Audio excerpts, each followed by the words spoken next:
Dopo la denuncia ai nostri microfoni della cinquantenne inseguita da un maniaco al Parco dello Sturga a Treviso e caccia all'uomo, il sindaco Conte: aumenteremo i controlli in Borghese. Una ragazza di 20 anni è ricoverata in gravissime condizioni all'ospedale di Treviso, è stata travolta da un'auto mentre attraversava il terraglio sulle strisce pedonali, l'incidente nel pomeriggio a Mogliano. Nella casa di Serravalle, dove è avvenuto l'omicidio di Paolo Vagli, specialisti del reparto operativo investigativo hanno effettuato un sopralluogo approfondito, presenti i legali della difesa. Grandi in evento, ancora maltempo sulla Marca, 15 gli interventi nottata dei vigili del fuoco per alberi caduti e pali della rete elettrica pericolanti, danni ingenti soprattutto nella Castellana. Rubavano interi bancali di Aperol, Campari e birra e li rivendevano a 2 bar della periferia di Treviso. Nei guai sono finiti 2 albanesi e 2 italiani. Linea del bus sospesa per la pericolosità della tratta. I residenti di San Vitale a Canizzano incontrano il sindaco e la giunta per chiederne la riattivazione. Trovata la soluzione, da settembre il servizio sarà ripristinato.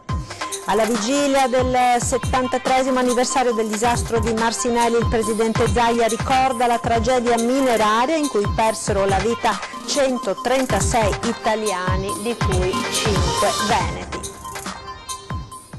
Buonasera e ben ritrovati con l'edizione trevigiana dei nostri telegiornali. Dopo la denuncia ieri sera ai nostri microfoni della cinquantenne inseguita da un maniaco al Parco dello Sturga a Treviso e caccia all'uomo. Era un ragazzo giovane anche, mi ricordo anche dei tatuaggi, aveva degli occhiali da vista, aveva la barba incolta e poi io sono fuggita via. 30 anni o poco più, capelli radi, barba incolta, spalle tatuate. Dopo la tentata violenza sessuale caccia al maniaco del Parco dello Sturga che ieri alle 3 del pomeriggio ha terrorizzato una donna. La signora stava facendo la consueta camminata nel parco, polmone verde a 2 passi dalla città, quando le si è parato davanti quest'uomo completamente nudo che, sussurrando oscenità, la rincorsa cercando di raggiungerla ed afferrarla. La donna è riuscita a scappare chiedendo aiuto ad una coppia che si trovava negli orti urbani del parco. Mi ha sinceramente scosso, perché mi chiedo, se non fossi stata vicina a delle persone, cosa avrebbe fatto questo. Un episodio grave, afferma il sindaco di Treviso Mario Conte, che oggi si è attivato per potenziare i controlli della polizia locale. Il comandante Gallo ha già disposto un servizio di pattuglia in Borghese per individuare il maniaco e rendere sicure le zone come il Parco dello Sturga, appunto, dove tante donne praticano attività fisica. Quando succedono queste cose bisogna intervenire immediatamente. Noi aumenteremo i controlli e già in queste ore lo stiamo facendo con la polizia locale per vedere se, in base alle indicazioni della signora, riusciamo a rintracciare questa persona. Ma è fondamentale avvisare subito le forze dell'ordine. L'appello in questo momento è quello di prestare attenzione, magari evitando i luoghi più isolati. Mi farò anche parte attiva nei confronti della provincia perché vengano fatti anche dei lavori di sistemazione e di manutenzione del verde in modo che la visibilità possa migliorare, però l'impegno che ci prendiamo noi come Comune di Treviso è quello di aumentare i controlli in tutti quei luoghi come il Parco dello Sturga piuttosto che la Restera, che sono anche quei luoghi dove le donne giustamente vanno a fare attività fisica e molte volte possono trovarsi anche da sole. E dopo questo grave episodio, questa mattina siamo andati al Parco dello Sturga per raccogliere le impressioni dei frequentatori, e proprio chi lo frequenta quotidianamente conferma che servirebbe maggiore vigilanza e cura dell'area. È una cosa che speravo non si verificasse in questo antro, perché per me è una novità, però è possibilissimo perché controlli non ce ne sono d'altra parte, tutto non possono controllare. Il parco è molto grande, i sentieri sembrano sentieri di montagna, no? Di pianura, tra l'altro sono anche mal tenuti perché ci vorrebbe un po' di manutenzione anche nei sentieri. Comunque si prestano a imboscate, diciamo così, ecco. Ho sentito altre volte, altri anni.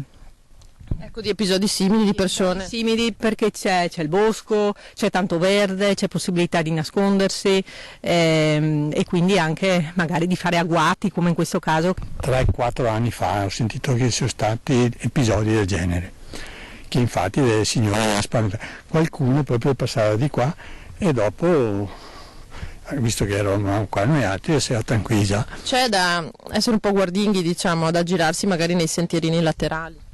Io sono sempre andata anche da sola a camminare nei sentieri laterali, al mattino, al pomeriggio, anche verso sera. Non ci addentriamo mai nei vicoletti, usiamo sempre le strade percorribili, però nei sentieri secondari lì c'è il polmone di verde dove uno dovrebbe trovare maggiore refrigerio, diciamo. Io qua non ho mai visto nessuno, non so se ci sono vigili eccetera, ci sarebbe bisogno di una maggiore attenzione. Sì, come ci sono i cosiddetti vigili di quartiere, mi pare, o comunque se vogliamo delle sentinelle, potrebbe anche essere istituire qualche presenza, sì, magari in fasce orarie un po' più a rischio. Travolta da un'auto mentre attraversava la strada a Mogliano, una ragazza di 20 anni del posto è ricoverata in gravissime condizioni all'ospedale di Treviso. L'incidente oggi pomeriggio, poco dopo le 14:30, lungo il terraglio all'altezza di via Marconi. La giovane stava attraversando sulle strisce pedonali quando è stata investita da un'auto condotta da un quarantenne che procedeva da Mestre in direzione Treviso. L'impatto è stato molto violento, la ventenne è stata sbalzata sull'asfalto, soccorsa dai sanitari del 118, è stata portata dall'ambulanza al Cafoncello dove ora è ricoverata. Le sue condizioni sono molto gravi. I medici si sono riservati la prognosi. Per accertare la dinamica dell'incidente sul posto sono intervenuti gli agenti della polizia locale di Mogliano. Grandine e vento, ancora maltempo sulla Marca, danni ingenti soprattutto all'agricoltura nella Castellana. Ancora maltempo e ancora grandine. Nella tarda serata di ieri un violento temporale ha attraversato l'Alta Padovana e la Castellana, provocando danni ingenti all'agricoltura. Da Rosà, entrando in provincia di Treviso, per capirci nella zona Ramon, Loria, Castello di Goleo, Riese, da là fino ai confini col comune di Vedelago c'è stata una fascia di un'altezza di circa 400-500 metri in senso ovest verso est, che ha veramente distrutto i raccolti di un anno. Particolarmente colpito il territorio di Castello di Godego, chicchi grandi come albicocche hanno distrutto colture orticole, seminativi, soprattutto soia e mais, danneggiato viti, serre e tunnel, danni anche al settore florovivaistico particolarmente importante nell'area di Loria e al settore zootecnico con stalle scoperchiate. La grande è venuta con fortissime folate di vento e acqua, e questo evidentemente su alcune zone ha provocato anche parziali scoperchiature dei ricoveri delle stalle e anche l'abbattimento proprio di alcuni tunnel, alcune serre. Una cinquantina. Nella notte gli interventi legati al maltempo da parte dei vigili del fuoco, impegnati soprattutto nel liberare strade da alberi abbattuti dalla furia del vento a Mogliano, Villorba, Cappella Maggiore, Conegliano. Nemmeno il tempo di ultimare la conta dei danni della tromba d'aria di venerdì, 1.600.000 euro, la prima stima di Coldiretti, che la Marca si trova di fronte di nuovo ad un disastro e potrebbe purtroppo non essere finita. La Protezione Civile del Veneto ha emesso un nuovo avviso di criticità per il passaggio tra stasera e domani di una nuova perturbazione con temporali che localmente potranno essere intensi. Crack delle banche popolari del Veneto, firmato l'ultimo decreto dal ministro Tria, il fondo quindi per il ristoro dei risparmiatori può partire, l'annuncio e la soddisfazione di Patrizio Miatello dell'associazione Zellino Terzo da Onara. Oggi 7 agosto 2019 è una grandissima giornata. Il sottosegretario Villarosa ha appena comunicato che il terzo decreto di decorrenza dei termini del fondo indennizzo risparmiatori è stato firmato dal ministro Tria, che ringraziamo perché venerdì scorso ci aveva informato che il fondo sarebbe partito e quindi avrebbe firmato entro i primi di questa settimana.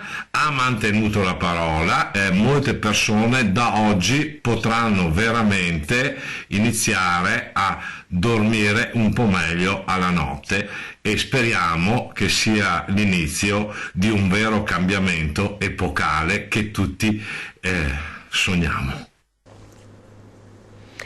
Ed ora andiamo a Vittorio Veneto, a Serravalle di Vittorio Veneto, nella casa dove è avvenuto l'omicidio di Paolo Vai. Oggi sopralluogo dei carabinieri alla presenza dei legali della difesa della donna. Vediamo. Omicidio di Paolo Vai. Sono le 2 del pomeriggio quando i carabinieri e gli avvocati della difesa con il medico legale di parte escono dalla casa di via Valderomani a Vittorio Veneto. Un sopralluogo di 6 ore per cercare di chiarire le circostanze della morte del 57enne, per l'omicidio del quale sono in carcere la convivente Patrizia Armellin e l'amica Angelica Cormaci. 6 ore di accertamenti richiesti inizialmente dagli avvocati della difesa con la formula dell'incidente probatorio e successivamente disposti dal pubblico ministero con un accertamento tecnico irripetibile con l'ausilio dei carabinieri del nucleo investigativo di Treviso. Gli inquirenti con la prova del luminol hanno voluto accertare se vi fossero delle tracce di trascinamento del cadavere di Paolo Vai dalla stanza dove sarebbe cominciato il litigio a quella dove è stato trovato il cadavere del 57enne. In realtà questi segni non sono emersi, quindi questo avvalora la tesi e quanto poi riferito dalle due indagate. Secondo gli avvocati della difesa, le 2 donne si erano solo difese da un'aggressione.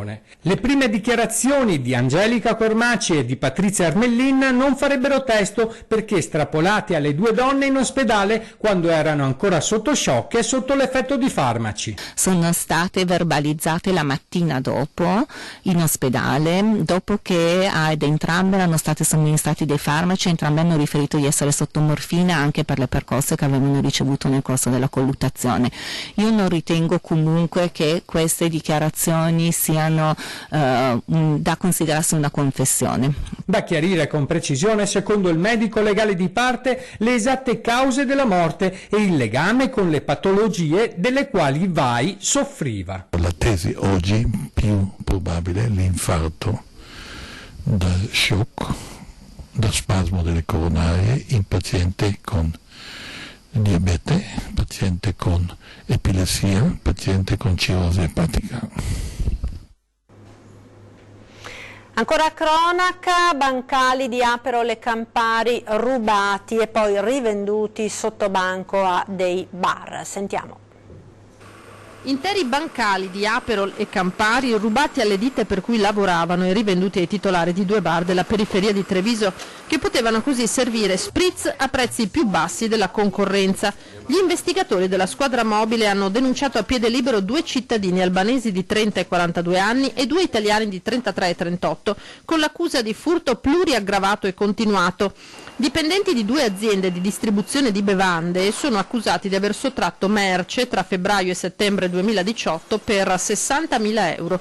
I 4, che lavoravano come magazzinieri e autisti, nelle fasi di consegna sottraevano interi bancali di superalcolici e birra, rivendendoli ai titolari dei 2 bar, che ora rischiano una denuncia per ricettazione. Il loro giro d'affari era di molto aumentato da quando offrivano spritz e birre a prezzi stracciati, tanto che i residenti delle case attorno si erano lamentati del via vai e del parcheggio selvaggio. Da lì era scattata l'indagine che ha portato a scoprire i ripetuti furti.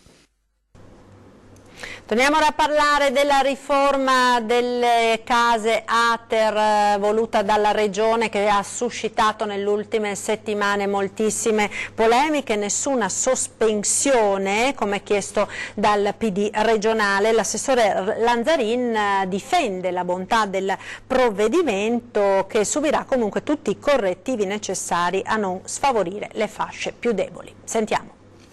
C'era bisogno di una riforma che mancava da più di 20 anni. Ricordiamo che noi siamo l'unica regione che non aveva ancora applicato come metodo di calcolo l'ISEE, che è sicuramente un sistema di più equità e giustizia sociale, perché va a vedere effettivamente cosa una persona ha. Sulla riforma regionale dell'edilizia residenziale pubblica non si torna indietro. L'assessore ai servizi sociali Manuela Lanzarin difende una riforma che definisce dai molti contenuti positivi, annunciando comunque l'introduzione delle necessarie correzioni. Ma non ci sarà alcuna sospensione del provvedimento, come chiesto dal Partito Democratico. Il Partito Democratico fa la propria parte politica e va bene, insomma. Noi invece abbiamo già messo in atto tutta una serie di iniziative, tra cui appunto con il provvedimento che è stato varato dalla Giunta ieri, la creazione di 7 nuclei tecnici suddivisi per ogni singola ATER, che da qui al 30 di settembre hanno il compito di valutare quei casi cosiddetti anomali, quei casi che hanno avuto questi aumenti importanti e capire come intervenire da un punto di vista normativo poi per aggiustare la legge, non per sospendere e non per cambiare la legge. Quindi nessun dietrofront da questo punto di vista. La Regione si muove su 2 binari: da un lato tutelare le fasce più deboli della popolazione, dall'altro assicurare possibilità d'accesso agli alloggi anche ai 14.000 potenziali assegnatari che ne hanno i requisiti. A chi chiede perché i nuclei tecnici non siano stati attivati prima, Lanzarin ricorda il tavolo di monitoraggio già al lavoro e come solo ora si abbia un quadro di cosa c'è dentro le case popolari in Veneto. Oggi noi abbiamo la fotografia che effettivamente, se parliamo di patrimoni immobiliari, insomma è una fotografia importante, e quindi oggi abbiamo la possibilità invece di andare a incidere in maniera più dettagliata e quindi di dare una risposta agli anziani, a chi ha avuto, non so, l'evento straordinario come può essere il TFR piuttosto che l'incidente, l'assicurazione. Un'apertura insufficiente quella della Regione, secondo la CGIL non è così che si risolve il problema, dice il sindacato. Sentiamo. Rischia di dare risposte a pochi e non all'insieme dei problemi che ci sono, per cui noi ribadiamo che va rivisto il regolamento nel suo insieme. Aprire tavoli per valutare una a una le posizioni più problematiche degli inquilini ATER dopo l'aumento dei canoni non è una risposta sufficiente per la CGIL. Non è così che si risolverà un problema che si rischia di trascinare nel tempo. È il regolamento che è sbagliato, per cui l'approccio del tavolo per tavolo non risolverà il problema. Ci sono una serie di criteri che vanno modificati. C'è un ISE in accesso in entrata a 20.000 euro, che va bene, poi bisogna stabilire che per la decadenza l'ISE può essere alzato a 30.000 euro e bisogna pesare in modo diverso un eventuale patrimonio perché può essere dato da molti fattori. Trovare l'equilibrio su questi criteri lo si fa cambiando il regolamento e non caso per caso. Fatto questo bisogna poi stabilire la griglia degli aumenti. Si mette l'aumento più alto a 30.000 euro e poi si va verso il basso a scalare in modo graduale fino ai 40 euro. Solo a quel punto andrebbe stabilita, prosegue il rappresentante dello SPI, la griglia degli aumenti con calcoli molto più chiari di quelli elaborati attraverso l'algoritmo regionale. Con Cassugana la CGIL sta studiando un accordo che punta ad andare oltre e trovare una soluzione per la realtà trevigiana. Con il Comune di Treviso abbiamo fatto degli incontri sulla contrattazione sociale, siamo in fase di stesura del testo finale, quindi vorremmo con il Comune di Treviso portare le proposte concrete di modifica al regolamento, evitando il caso per caso. È un banco di prove importante e noi vedremo di utilizzarlo al meglio, perché in questa fase abbiamo protestato, però bisogna anche essere in grado di fare delle proposte. Se poi le proposte sono condivise tra chi rappresenta gli inquilini e chi appunto rappresenta le istituzioni, molto probabilmente la Regione deve tenerne conto un po' di più di quello che non sta facendo in questa fase. Pubblicità, ora linea alla regia, tra poco.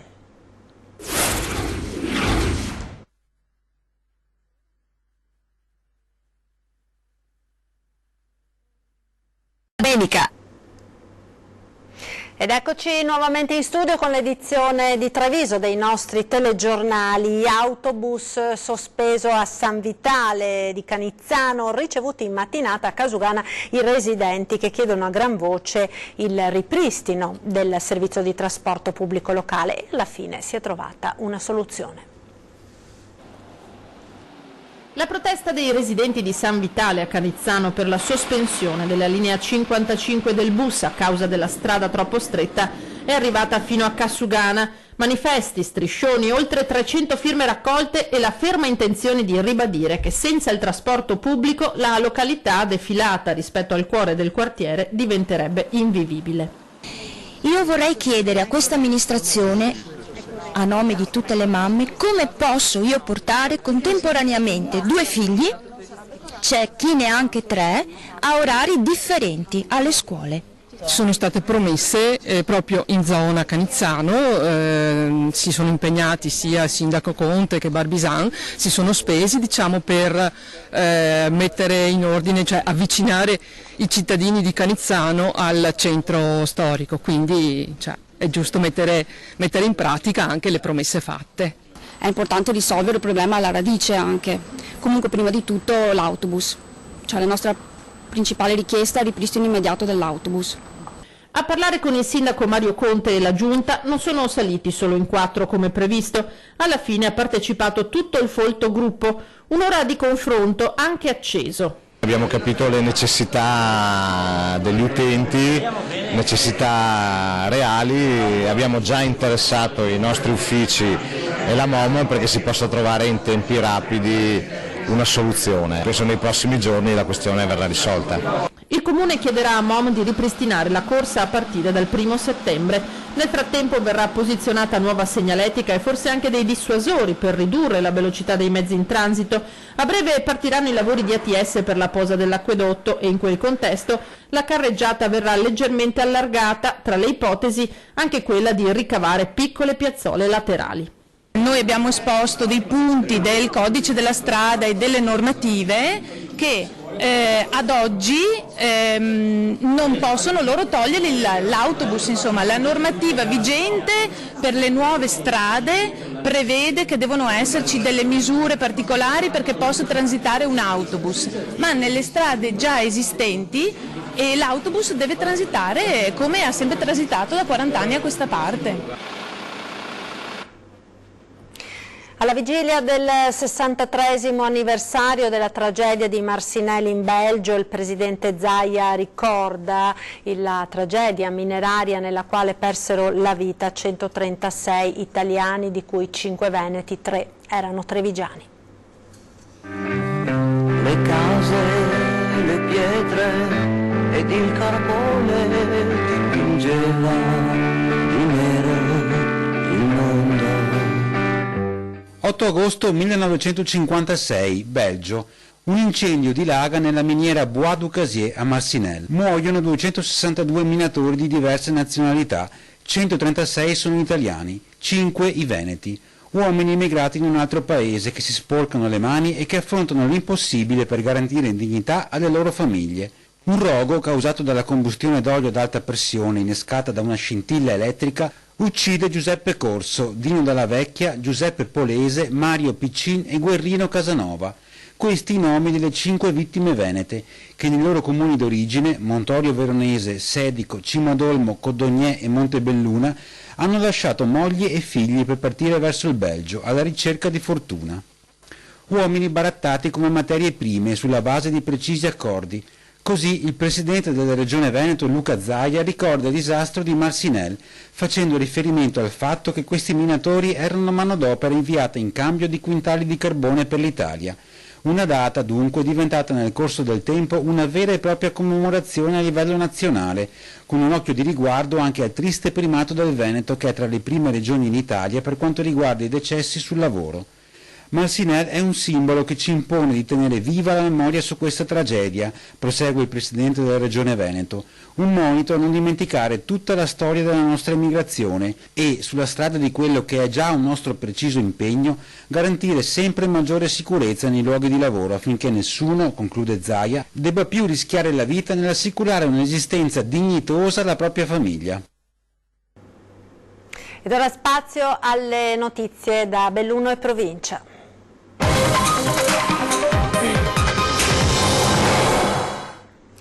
Il giorno dopo la protesta, Giovanni Battista Proti, proprietario del terreno dove sorge il sagrato dell'ex chiesetta di Faè spazzata dall'onda del Vajont, ha chiesto un incontro di chiarimento all'ANAS ed ha invitato il sindaco di Longarone ad ospitare la riunione. Da oggi è proprio Roberto Padrin ad intervenire sulla questione. Ci sono delle opere che sono salvate, che vanno ovviamente salvaguardate.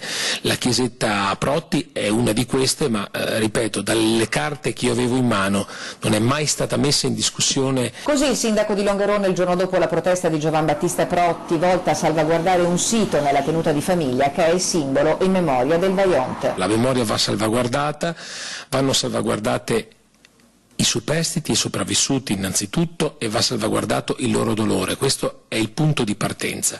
ANAS ieri in una nota ha precisato che i lavori non interessano la chiesetta di Faè, le relative fondamenta né i resti della vecchia casa di proprietà dell'avvocato Giovanni Battista Protti, ma ha anche aggiunto che il MIBAC, pur riconoscendo il valore testimoniale del complesso immobiliare, non ravvisa elementi sufficienti a giustificare un provvedimento di tutela del luogo come richiesto dalla proprietà, e quindi in attesa di vedere il progetto definitivo del primo stralcio dei lavori, che ha un valore di 80 milioni di euro, la battaglia di Protti continua. Le tempistiche progettuali sono già fissate. Entro il mese di settembre partirà la rotonda di Fortogna e questa sistemazione di questo snodo del Quattro Valli, con un piccolo allargamento della curva che dovrebbe, ripeto, lambire o toccare comunque praticamente nulla di quello che è il sagrato di quelle fondamenta che sono rimaste dopo il disastro del Vajont. Agguerrita la minoranza consigliare di Longarone, che annuncia un'interrogazione sulla viabilità futura che riguarda il comune, che nel giro di pochi anni potrebbe vedersi scorrere di fianco la circonvallazione, poco più in là la bretella che dall'uscita della A27 a Pian di Vedoia condurrebbe fino alla galleria di Termine di Cadore. Questo è il grande obiettivo per risolvere una volta per tutte questo punto nero della viabilità del nostro territorio.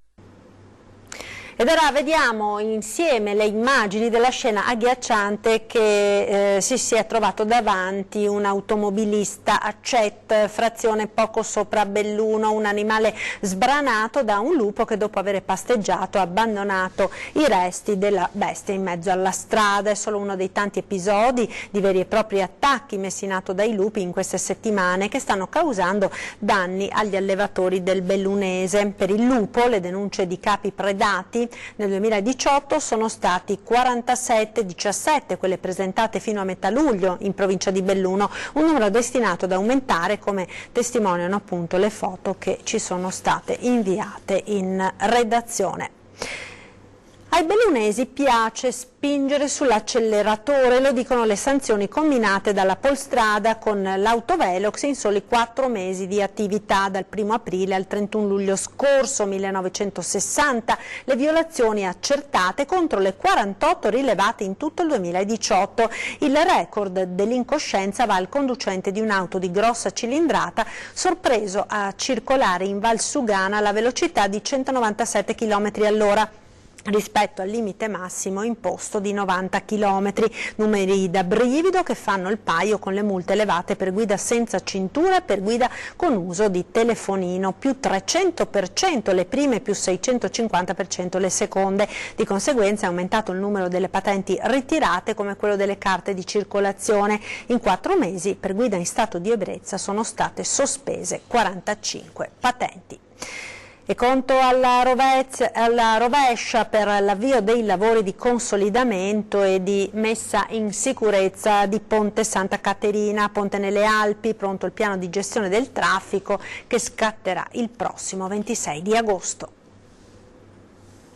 Prepariamoci e armiamoci di pazienza, anche se a quella inizialmente richiesta di 3 mesi sono stati tolti 20 giorni e quindi 70 saranno le giornate lavorative per mettere a nuovo il Ponte Santa Caterina a Ponte nelle Alpi, grazie a ANAS che, come riferisce il prefetto di Belluno Francesco Esposito, si è impegnata a ridurre la durata dell'intervento. Dal 26 agosto il Ponte di Santa Caterina sarà interessato da lavori che sono inderogabili perché c'è la sicurezza che è una priorità. In prefettura, al tavolo di coordinamento con enti e istituzioni interessate, è stato elaborato un piano che contiene indicazioni utili a orientare gli automobilisti per un uso razionale dei percorsi alternativi. Ognuno prende la propria macchina per andare al lavoro, a fare la spesa, accompagnare i figli a scuola.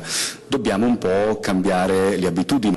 Sinistra Piave con la provinciale numero 1, statale 50 del Grappa e Passorolle e troncone dell'A27 da Cadola a Pian di Vedoia sono le uniche opportunità per bypassare l'attraversamento del ponte Santa Caterina. Certo, i percorsi aumenteranno il chilometraggio per raggiungere la propria destinazione, per questo ad esempio Ponte nelle Alpi manterrà un unico attraversamento pedonale in Viale Dolomiti, mentre a Belluno saranno istituiti nuovi passaggi pedonali nelle zone più pericolose, saranno assunte misure straordinarie per limitare il transito attraverso il passaggio a livello di via San Gervasio. Ma ieri al tavolo provinciale dei trasporti si è parlato anche del futuro della viabilità fra Belluno e Ponte nelle Alpi, fra la proposta di metropolitana di superficie e la realizzazione della Cadola Massa, di cui dal 2012 si attende ancora lo studio di fattibilità. Questo è il momento di battere i pugni sul tavolo e di pretendere dalla Regione Veneto che si occupino non solamente di turismo, che è importante, di Cortina 2021, di Cortina 2026, ma anche della quotidianità della Val Belluna, Alpago, Ponte nelle Alpi, Longarone, Belluno e Sedico.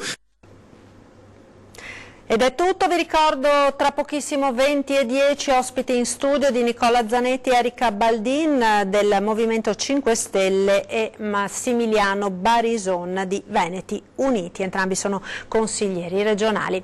È tutto dunque, vi lascio come sempre alle previsioni del tempo. Arrivederci.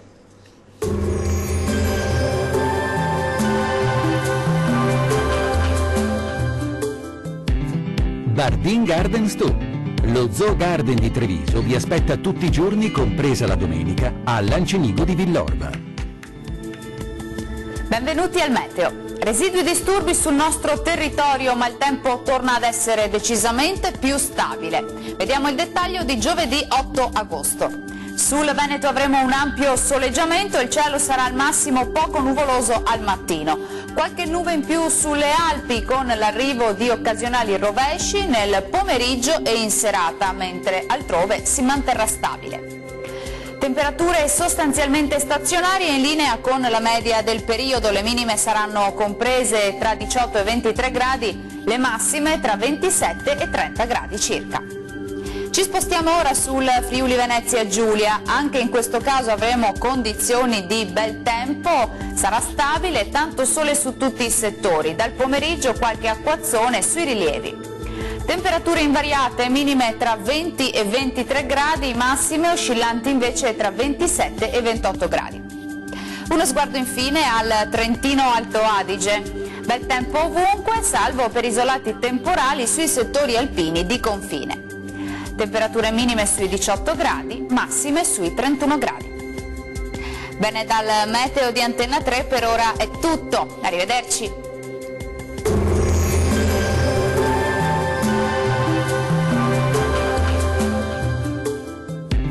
Bardin Garden Store. Lo Zoo Garden di Treviso vi aspetta tutti i giorni, compresa la domenica, a Lancenigo di Villorba.